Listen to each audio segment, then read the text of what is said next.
Hi, I'm Nordine, sitting here with my co-host, Ken. Welcome to another transformative episode of the No Limits Life podcast, where resilience, purpose, and impact take center stage.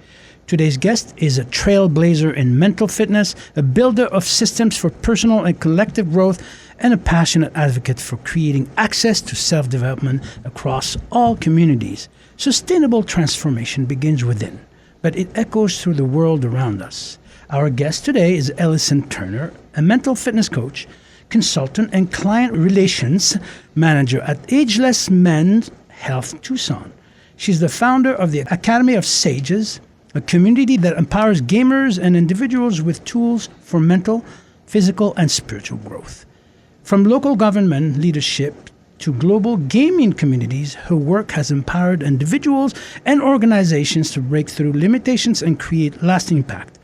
Please welcome to the show, Ellison Turner. Thank you. Thank you for having me. Welcome, Ellie. Thank Can I call you Ellie? You can. Okay. You can. Both of you can. All right. So, Ellie, we're so glad to have you with us. Before we dive in, I'd love to hear your thoughts on today's quote. Sustainable transformation begins within.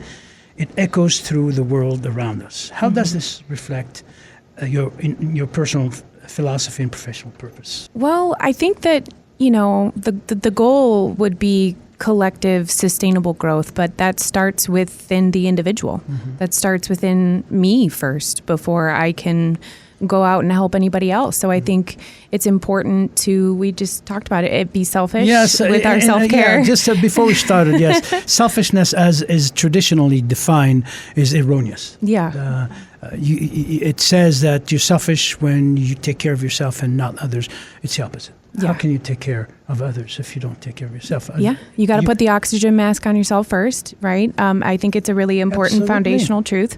But most of us would prefer to, I think, maybe spiritually bypass our own personal growth and development, or as opposed to moving through something that's very difficult. It's interesting you say this, Ellie, because when we think about spiritually bypassing, it's automatically going through the ego, where you're edging God out and doing, becoming this person that is driven by the outward or material world.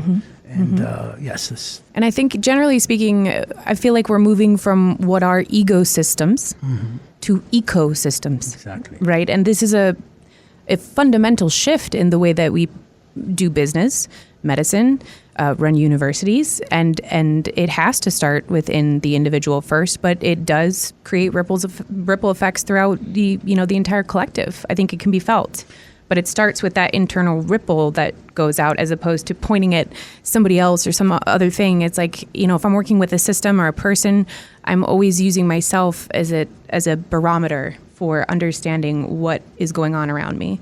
And if my vessel isn't clear, if my vessel isn't taken care of, then I'm not seeing clearly. There's a greater purpose Yes.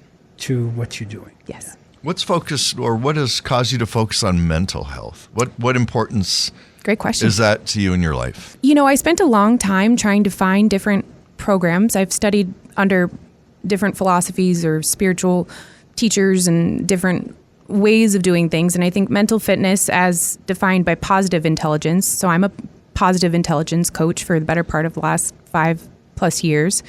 I was the 6th cohort actually to go through the mental fitness coaching program for coaches. So who do you coach? Well, it started out with individuals. Okay. Originally, I wanted a foundation of an educational process that was also grounded in gamification. So the app uses gamification to integrate mental health. And I think it's really important, especially for the work I do in the video game world. I noticed you have to incentivize some of these things. People are not going to go sit down and meditate for 30 minutes. They need it to be broken down into easier bits. And so what I liked about Positive Intelligence is there's an app for me to use as a coach. So I enroll clients in a mental fitness boot camp.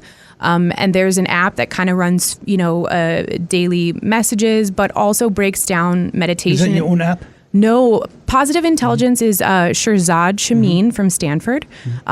He had a best-selling book called Positive Intelligence, developed the program and the app as well.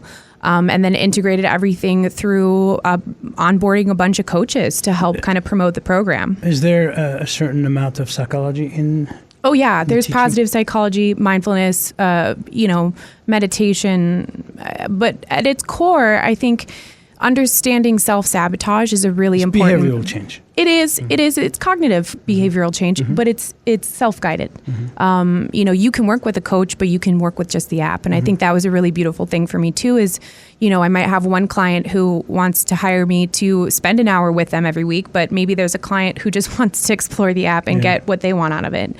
So there's flexibility in that. But PQ at its core, it's about uprooting self-sabotage. And if I don't learn to work on what is my people pleaser or my controller and work on uprooting some of those degrees of self-sabotage, I think I wouldn't be where I am today if it weren't through going through this program as an individual, let alone trying to find a resource to coach others with. So it's been transformative in my own life. And that self-sabotage stems from fear. Yeah. Being driven by fear. You worked with individuals, organizations, and entire communities. What do you see as the biggest barriers to personal and collective growth, and how do we begin to overcome them? Well, I think you just mentioned fear. I think individuals, obviously the first barrier would be fear, because fear stops us from even taking an action. So we have to move through fear, sure. But I think individuals can experience a varying degrees of barriers. I focus on what is educational barriers or resources. Sometimes people don't have the ability to spend $1,000 on a 6-week course or X amount on a book. And so I think I've been working really hard to try and curate resources that are free and available and ready for people to use right now. But I think barriers can come in many shapes and forms, even on a collective level. And I think it's important to understand that creating safe systems is a really important barrier for our individual growth, right? We can go so far individually, but we do need our collective community in order to support our growth long term, whether it's investing in that community, being a part of it, leading it, whatever. I think collective barriers look a little bit different. But fear within a system or trauma within a system does express itself very similarly to the way it would in an individual, right? And that leads to my next question, which is when you work with your clients, there's a certain level of psychology, but you're not a psychologist. No. You're a coach. I'm a coach. So, and that's a very specific delineation. I choose not to go back to university to become a therapist. And I want to make sure that the listeners and the watchers do understand clearly that you're not a psychologist, and what you do is basically finding out where they are now, what they want, and lead them to get that, and which is beautiful. So it's mindfulness. It's knowing about yourself, where you are now, how you feel, and taking you out of that fear and putting you in a place of hope. Place of love for yourself and for others. Yeah. Place of forgiveness, compassion, empathy, and that takes a lot of work. But the first thing that needs to be done is being aware. Yeah. That's how you're feeling. Yeah. Because most people out there can't get out of that fear because they don't even know they're in it. You're touching a pain point right there, which is this very fine line between what is our ability as coaches and where we meet the mental health world with diagnostic criteria and potential medical interventions, right? And when it comes to developing trauma-informed or mental health-informed policies for large organizations, we need to be cognizant of those things, and we need to be conscious of the fact that maybe trauma exists in that system, and how do we move through that with safety, or with that safety net being there. And your ability to stay within your scope. Exactly. And referring individuals when needed. But that also means I have to be prepared with resources if I'm not a therapist. And so my job has been the curator of resources. One of the things that Ellie, and I'm sure you are aware of it, is that not to, badmouth the wellness coaching and industry of fitness coaching because they're doing a great job. But some people have a tendency to, they're trying to help and they get into a territory that is very alarming. Yep. And if they don't stay within that scope and referring to those people to, they're just going to make it worse. So those out there who are in the industry, who are just like yourself and myself, doing coaching, whether it's wellness, fitness, life coaching, or high performance coaching, as I do, is make sure that you stay within your scope. You know, I understand that you want to help, and trust me, this is what I do too, and this is what you do. But we can easily get into a zone where we are hurting. Yeah, and I think when looking at those larger systems, developing a series of red flags for my officers or for my staff so that we can understand when somebody is in a potential mental health crisis of sorts, and identifying those red flags at early stages so that there can be more of an intervention as opposed to ostracism. Because what we know about ostracism is that it ignites a fight or flight response. And so if we're not careful, we're damaging and we're doing damage to somebody who's in a crisis. Absolutely. And so we need to learn how to, okay, when I'm coming up against what is a red flag, what does it mean that I'm in a mental health space, and how do I tread carefully? What resources are needed, and how do I pull us back to what is my scope? And I love what you said, identifying those red flags and setting parameters and boundaries. And both for yourself and for those who you're coaching. But there's something, that is interesting, and both can be alarming when clients get attached to your voice. They get attached to your energy, and they want you to be working with them. And when you tell them that they need to see someone else, it's not well received. So what do you say to those who, let's say, you have an instance of a client that's working with you and is attached to you.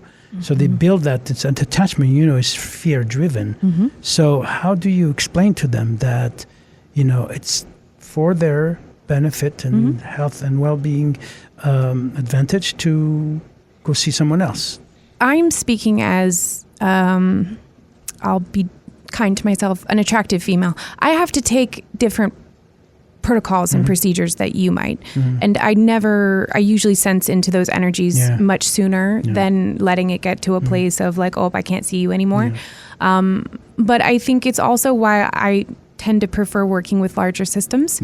I love working with individuals and don't mind it, but it takes a certain degree of detachment and a certain understanding between patient or client and coach and therapist, and an understanding of where those boundaries are. And I think that has to be identified at the very beginning. And if it's not, that stems from a problem at the very beginning, as opposed to something that develops a little bit later. Absolutely. So you want to step away from emotion and give more them detachment at the beginning. Clear understanding. So what I was referring to more was, yes, they can physically get attracted, but there's a phenomenon, and that happens in psychology a lot, where people get addicted to the voice of the therapist, or to the voice of the coach, or to the voice of trainer, in such a degree that they create what I call codependency. And that is a dangerous thing. So it's the ability for coaches out there, or even personal trainers, when you have training somebody, for instance, at the gym, and that person's been with you for a year and they haven't, gained or improved, it's time to let them go. Sure. If you're not, you're also in that codependency. You're depending on them as much as they are depending on you. That can be really, really dangerous proposition there. And you're identifying that red flag line that we're kind of identifying in larger systems too. And then, as I said, the ability to understand that, the ability to be, you're aware that now there's something that needs to be taken care of. And nicely deliver a message for them to understand that it's perhaps you can come back later, but for now you need this person. My boys are gamers. Yeah, right? They are. I try to game with them. I'm awful at it. I get shot like instantly, or I crash the cars. I'm not good at it. Yeah. So tell me, I don't understand this whole Academy of Sages thing. What's that all about? Great question. There's different styles of video games, and your boys play what is more like a 5-on-5, with their friends. You play against them? I wanted to I know they keep talking. Here's the thing. I've been really sensitive. Have you join in on the fun. I've been really sensitive with guns lately for personal reasons, and I think that this ties everything in beautifully. Not to go into my personal trauma, but there is this place with video games where we get to work on and maybe even desensitize ourselves to things that scare us. And when we're talking about a no limits life and when we're talking about breaking through fear, video games has always been a really powerful therapeutic tool for myself to move through things that scare me, whether it's shot calling, whether it's, making sure a team knows where to go or whatever the thing is. Video games allows us a moment to visualize moving through something before actually having to do it in real life, right? Which is the reason we practice meditation in the first place. So use it to escape too? Of course, but I mean, it's kind of like any tool. It's like alcohol. It's like, okay, I can drink, have a drink with my friends, or I can to something. You could, but the idea is, how are you using this tool? What is this tool being used for? And I think that it's like a channel you're in, and it's like if I'm in this mode, I can look at something with a certain mindset. And I think I've learned to always approach every moment in a video game as a tool for learning, as a tool for growth, and a tool for my own personal development. And because of that, I've learned to teach at very high levels in terms of leadership development, group development, and our ability to build an army that doesn't have much competition.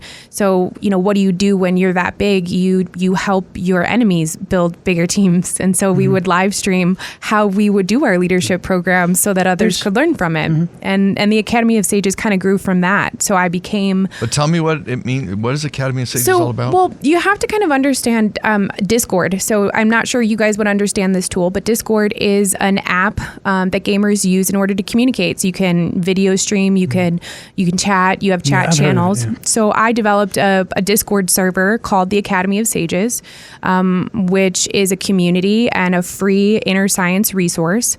So I have a channel for compassion, I have a channel for empathy, I have a channel for meditation, I have a channel for leadership, and each channel is curated with resources that I've developed over the course of the last 5 or 6 years. And so what that means is somebody can pop into the Academy of Sages Discord and learn at their pace, at their rate, how they want. There's no barrier for entry. There's no barrier for growth. Also, there's no ideology.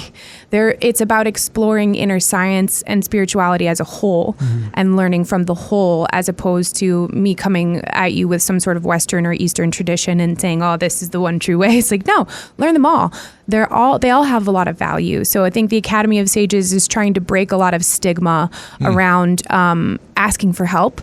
What does it mean to ask for help? I don't even have a safe place in the gaming space to ask for help. And that's where I find most of these people hang out all the time. Right. So, and except me, because I'm terrible. We'll get you in there, Ken. It's interesting, this notion of asking for help. When you ask for help, or asking someone to ask for help, it diminishes their self-esteem. They're looking at it as almost as an insult. I don't need help. And so again, this show is about bringing awareness. You have to know that you need help in order to ask for help. You do. And when you're in that comfortable zone where reality is no longer available to you, it's hard for you to get out of it and do ask for help, because the ego is in the way. So I see that with a lot of young individuals there, whether it's at the gym, when they approach me, they ask me questions, and they certainly have this super developed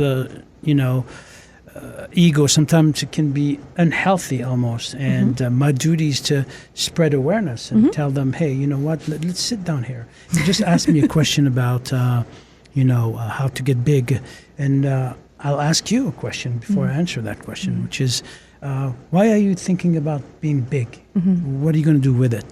Oh, just Stand there. look great and for the girls. Then what? And so I say, you're actually setting yourself for trouble because one day you're gonna, I've been there and I know what I'm talking about. You're gonna find yourself in a situation where you're hurting more than helping, and that's both yourself and others. And it's going to take you years to amend and years to get back to what I call, being aware of your actions. So asking for help, when we do that as coaches, therapists, we have to be very careful because we are threading with, sometimes uncharted territory with these people completely closed. And we just open the Pandora box where they start thinking, why do I need help in the first place? You do need help because you just spent 12 hours on your phone. You do need help because you spent 5 hours at the gym looking at your phone and thinking about being big and or streaming for 24 hours straight, and I can't even see straight. All these things that are not conducive to your health and well-being. I love when you talk about mental fitness. I love to refer to it as in my book Inner Fitness. I love that. I refer to fitness as a whole, fitness of life. Yeah. Fitness of life. When you're a mother, are you fit to be a mother? And what does it take to be a fit mother? When you're a teacher, are you fit to be a teacher?